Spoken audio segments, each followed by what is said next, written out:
December প্রতি বছর সুইডেনের রাজধানী স্টকহোমে আনুষ্ঠানিকভাবে নোবেল পুরস্কার প্রদান করা হয়।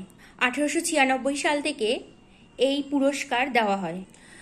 শান্তিতে নোবেল পাচ্ছেন ভেনেজুয়েলার মারিয়া করিনা মাচাদো, আর সাহিত্যে নোবেল পেয়েছেন হাঙ্গেরীয় লেখক লাজলো ক্রাসনাহোরখাই। আর রসায়নে যৌথভাবে নোবেল পেয়েছেন সুসুমু কিটাগাওয়া, রিচার্ড রবসন এবং গুমার এম ইয়াগি। আর পদার্থবিজ্ঞানে নোবেল পেয়েছেন জন ক্লার্ক, মিশেল এইচ ডেভোরেট এবং জন এম মার্টিনিস। আর চিকিৎসাশাস্ত্রে নোবেল পেয়েছেন ফ্রেড রামসডেল, সিমন সাকাসুচি। এবারে নোবেল প্রাইজের মূল্য ছিল 1,10,00,000 সুইডিশ ক্রোনার, প্রায় $11,00,000। দুজন মহিলা সহ 14 জনকে নোবেল পুরস্কার দেওয়া হয়েছে এবছর।